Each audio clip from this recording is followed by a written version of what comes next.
Hello everyone, আজকে লাঞ্চে আমি ভাবছিলাম কি যে শুক্তো বানাই।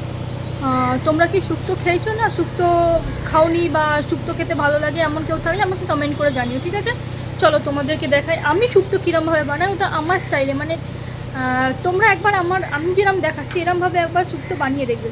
হ্যাঁ, ঘরের কাউকে না জানিয়ে বানাবে, বানিয়ে সবাইকে খাইয়ে দেখাবে যে কীরকম হয়েছে, না জানিয়ে খাওয়াবে, তারপর বুঝতে পারবে যে কীরকম টেস্ট হয়েছে। ঠিক আছে, চলো তোমাদের সাথে আমার রেসিপিটা। পেঁপে, উচ্ছে, গাজর, এখানে লাল আলু আছে, ঢ্যাঁড়স আছে, বড়ি আছে, এটা হচ্ছে তোমার বেগুন আছে, আর এখানে ডাঁটা আছে। এই সবজিগুলোকে আমি আগে হালকা করে ভেজে নিয়েছি, হালকা তেলে ভেজে নিয়েছি। ভেজে নেওয়ার পরে আমি এগুলোকে তুলে রেখে দিয়েছি। সাথে আমি এখানে ফোড়ন রেডি করেছি, এটা 5 ফোড়ন, শুকনো লঙ্কা, তেজপাতা। তোমাদেরকে বলে দিই, তোমরা অনেকেই, বেশিরভাগ মানুষই শুক্তোতে রাঁধুনি ফোড়ন দাও, কিন্তু আমি এখানে 5 ফোড়ন ইউজ করছি। তোমরা একটু 5 ফোড়ন ইউজ করে দেখবে একবার, কাউকে না জানে ইউজ করবে 5 ফোড়ন। এই যে 5 ফোড়ন, শুকনো লঙ্কা, তেজপাতা, এর ফোড়ন দিয়ে দেখবে কীরকম লাগে টেস্ট। সত্যি অসাধারণ টেস্ট হয়। হ্যাঁ, শুক্তো অবশ্যই, শুক্তো বানাতে গেলে অবশ্যই রাঁধুনির দরকার লাগে। সেই জন্য আমি এখানে রাঁধুনি বেটে রেখেছি, রাঁধুনিটা এখানে বেটে রেখেছি। আর এইটা হচ্ছে আমার স্পেশাল মশলা, 5 ফোড়ন, 5 ফোড়ন আর অল্প জিরে। হ্যাঁ, আমি জানি তোমরা বলবে কি যে 5 ফোড়নের মধ্যেই দিদি জিরে থাকে।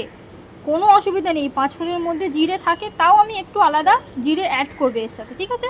করে এটাকে ড্রাই রোস্ট করার পরে এটাকে হালকা করে শিলনোড়ায় বেটে নিয়েছি। এটা শুধু রাঁধুনি আছে বাটা, সব সবজিগুলোকে আমি ভেজে নিয়েছি। এখানে ফোড়ন রেডি করেছি, করে এখানে আমি তেল গরম করতে বসিয়েছি। তেল গরম করে যেই তেলে আমি সবজি ভেজেছিলাম সেই তেলে আমি ফোড়নগুলোকে দিয়ে দেবো।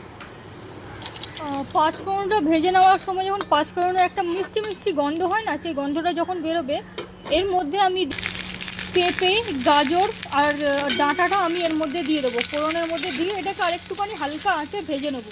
আর এখানে উচ্ছেটা আমি রেখে দেবো, উচ্ছে, ঢ্যাঁড়স আর বেগুন, এইগুলো আমি রেখে দেবো, কারণ এগুলোর উচ্ছে তো সবার লাস্টে যায়। আর বেগুন আর ঢ্যাঁড়সটা হচ্ছে কি যে এগুলো একটু নরম হয়, তো সেহেতু এগুলো সবার লাস্টে দেবো, ওই জন্য আমি রেখে দিয়েছি। এইগুলো বাদ দিয়ে আমি পেঁপে, গাজর আর ডাঁটা আমি এর মধ্যে দিয়েছি। এর সাথে যদি তোমরা আরও সবজি দিতে চাও সেগুলোকে তোমরা দিয়ে দিতে পারো এই সময়। ফোড়নের মধ্যে দিয়ে একটুখানি হালকা করে নেড়ে নেবে, কারণ ডাঁটা তো আমি ভাজিনি, সুতরাং সেই জন্য ডাঁটাটা আমাকে আগে দিতে হবে। এগুলো সব নরম হয়ে এসেছে, দিয়ে ভালো করে নেড়ে নিতে হবে।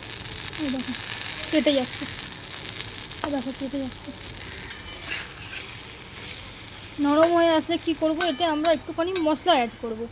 যেমন ধরো, যে পাউডারটা আমরা বানিয়ে রেখেছিলাম, এই যে 5 ফোড়ন আর জিরে গুঁড়ো, সেই পাউডারটা আমরা হালকা করে অ্যাড করে দেবো। ওতে অল্প একটু বাঁচিয়ে রাখবো, সামান্য অল্প একটু দেবো, অল্প একটু বাঁচিয়ে রাখবো। তার সাথে আমরা যে বেটে রেখেছিলাম রাঁধুনিটা, সেটা অ্যাড করব, যাতে মশলাটা পুড়ে না যায়। তো সেই কারণে আমরা এতে সামান্য একটুখানি জল অ্যাড করব, অল্প একটু জল অ্যাড করে দেবো, যাতে মশলাটা পুড়ে না যায় আর কি। গুঁড়ো মশলাও অল্প একটু আমি সরিয়ে রেখেছি, আর রাঁধুনি যেটা বেটেছিলাম সেটাও আমি অল্প একটু সরিয়ে রেখেছি। এবারে এই অবস্থায় আমরা অল্প একটু নুন দিয়ে দেবো, যেহেতু আমি সবজিগুলো ভেজেছিলাম নুন দিয়েই, সুতরাং সেই হিসাব মতো, মানে হালকা করে অল্প করেই নুন দেবো, বেশি নুন দেবো না, অল্প করেই নুন দেবো। অল্প করে নুন দিয়ে এটাকে ভালো করে নেড়ে আর একটুখানি জল দিয়ে এটাকে আমি কিছুক্ষণ ঢেকে দেবো, যাতে ভালো করে মশলাটা, মানে রাঁধুনি যেহেতু আছে, রাঁধুনিটা যাতে সবজিগুলোর ভিতরে ঢুকে যায়। আর ঢেকে দেবো যাতে গন্ধটা বাইরে না বেরোয়, ভিতরেই যাতে রয়ে যায়। আর এখানে আমি অল্প গুঁড়ো মশলা আর অল্প রাঁধুনি বাটা রেখে দিয়েছি, এটা আমি লাস্টে দেবো, যাতে টেস্টটা, ফ্লেভারটা একদম ভালো আসে। তোমরা সাথে থাকো, দেখতে থাকো কীরকম আমি বানাচ্ছি, ওকে? মশলাটা থেকে ভালো গন্ধ বেরোলে আর সবজিগুলো যখন একদম গলে গেছে, সেই জায়গায় আমি গ্যাসটাকে একদম আস্তে করে দেবো, একেবারে আস্তে করে আমি দিয়ে দেবো ওতে দুধ। তোমরা দুধ আর জল একসাথে দিতে পারো, কোনো অসুবিধা নেই।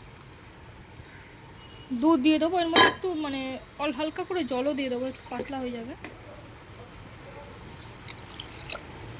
অল্প জল দিয়ে একদম হালকা আঁচে রাখবো, নাহলে দুধটা কেটে যেতে পারে। হালকা আঁচ রেখে ওর মধ্যে আমি যেগুলো আছে, উচ্ছে দিয়ে দেবো, বেগুনগুলোকে দিয়ে দিই। এতে আমি বেগুন, ঢ্যাঁড়স, উচ্ছে, বড়ি সব কিছুই দিয়ে দিয়েছি, একেবারে দিয়ে দিলাম। দিয়ে হালকা আঁচে রাখবেন, হালকা আঁচে রাখলে কী হবে, দুধটা ফাটবে না। যখন ঝোলটা ফুটে আসবে যে বাটাটা আমরা রেখে দিয়েছিলাম ওইটা আমরা দিয়ে দেবো পুরোটা। সাথে যে গুঁড়ো মশলাটা ছিল সেটা আমি উপর থেকে দিয়ে দিলাম হালকা করে। তারপর এটাকে একটু ফুটতে দিতে হবে, বেশি জোরে আঁচ দেবেন না, হালকা আছে এটাকে আগে ফুটিয়ে নেবেন।